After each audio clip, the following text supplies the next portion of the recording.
सोनल घर का दरवाजा खोलकर अंदर लिविंग रूम में आ गई। लास्ट टाइम जब वो यहाँ आई थी तो सिद्धार्थ ने उसे जूते उतारकर स्लीपर्स पहनने को बोला था, लेकिन आज वो इतनी परेशान और थकी हुई थी कि उसने जूते खोलने तक की जहमत नहीं उठाई और आकर सीधे सामने पड़े सोफे पर धम से पसर गई।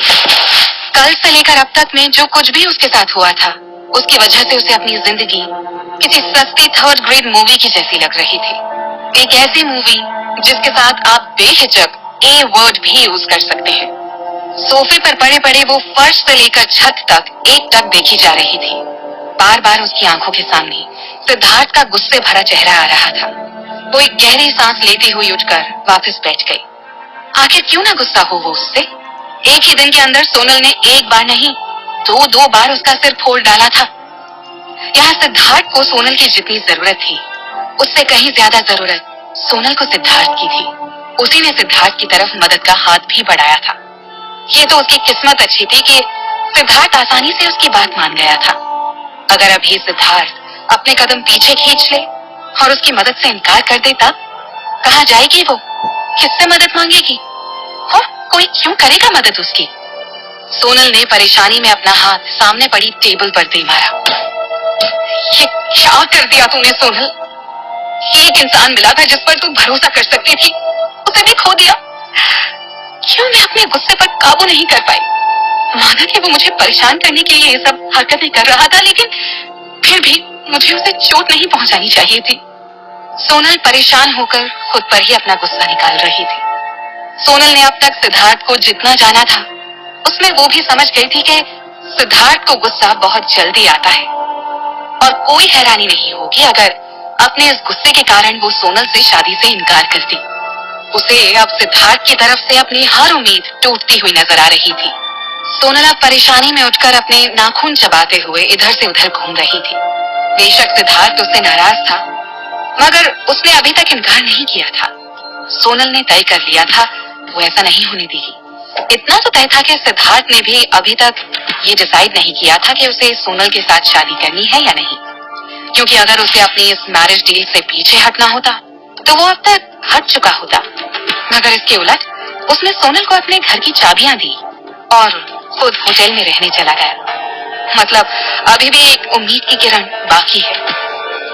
सोनल ने अब डिसीजन ले लिया था कि किसी भी हालत में वो सिद्धार्थ के साथ इस मैरिज डील को कंप्लीट करके रहेगी। उसके दिमाग में अब अपने पापा की कही बस एक ही बात गूंज रही थी।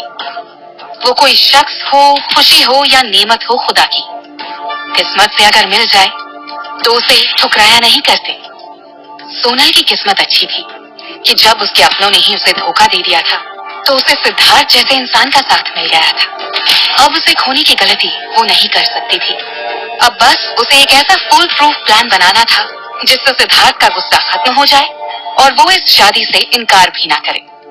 फिलहाल तो उसे सिद्धार्थ को मनाना इम्पॉसिबल लग रहा था, मगर इस इम्पॉसिबल को पॉसिबल बनाना ही अब सोनल का मिशन था। काफी सोचने के बाद सोनल के चेहरे पर एक मुस्कुराहट आ गई। अब उसकी परेशानी काफी हद तक कम हो गई थी। वो अब आराम से आंखें बंद कर सोफे पर लेट गई थी। उधर होटल ड्रीम पैलेस में सिद्धार्थ चुपचाप अपने कमरे में पड़ी आर्म चेयर पर बैठा हुआ था। उसने अपने पैरों पर पैर चढ़ा रखे थे और अपने सिर को हाथ के सहारे टिका रखा था। साफ दिख रहा था कि वो किसी गहरी सोच में डूबा हुआ था। आर्म चेयर पर बैठे बैठे ही उसने अपनी नजर रूम पर पड़े बेड में डाली और पिछली रात की सारी बातें मानो उसके दिमाग में किसी फिल्म की तरह घूम गई। उसका सिर फिर से दर्द से फटने लगा था। उसके चेहरे के एक्सप्रेशंस पल पल बदल रहे थे। उसी वक्त डोर नॉक होने की आवाज आई और सिद्धार्थ के ऑफिस असिस्टेंट रोहित ने अंदर कदम रखा। वो उसके लिए एक ब्रांड न्यू स्मार्टफोन लेकर आया था। बड़ी जल्दी आ गए, सिद्धार्थ ने टॉन्ट मारने वाले अंदाज में कहा। जिस वक्त सिद्धार्थ ने उसे होटल के नंबर से कॉल किया था, उस वक्त वो ऑलरेडी सो चुका था। मगर सिद्धार्थ की बात सुनकर वो बेचारा आधी नींद में ही अपने घर से सबसे नियरेस्ट शोरूम में गया और वहां से उसे जो भी सबसे महंगा वाला फोन दिखा, उसने वो सिद्धार्थ के लिए खरीद लिया। फिर फौरन उसने गाड़ी तूफानी रफ्तार से होटल ड्रीम पैलेस की तरफ बढ़ा दी। रोहित ने बुझी हुई आवाज में जमाई लेते हुए कहा, सर मैं यहाँ 90 की स्पीड में गाड़ी चलाता हुआ आया हूँ। 2 बार ट्रैफिक पुलिस की पकड़ में आते आते बचा हूं। इससे ज्यादा जल्दी क्या कर सकता था मैं। रोहित भी सिद्धार्थ के गुस्से को अच्छी तरह से जानता था, सो उसने भी जितना हो सकता था अपनी तरफ से जल्दी ही काम किया था। यहाँ तक कि उसने मार्केट जाने से पहले कपड़े भी चेंज नहीं किए थे। इस वक्त वो नाइट सूट में सिद्धार्थ के सामने खड़ा था। उसके बाल बुरी तरह से उलझे हुए थे और आंखें भी बार बार बंद हो रही थी, जिन्हें वो बहुत मुश्किल से खुला रख पा रहा था। उसकी ये हालत देखकर सिद्धार्थ के चेहरे पर भी एक मुस्कुराहट आ गई। उसने संतोष से सिर हिला दिया। सिद्धार्थ के चेहरे पर आई नरमी को नोटिस कर रोहित ने भी गहरी सांस ली। उसने हिचकिचाते हुए कहा, सर, रात के 11 बज चुके हैं।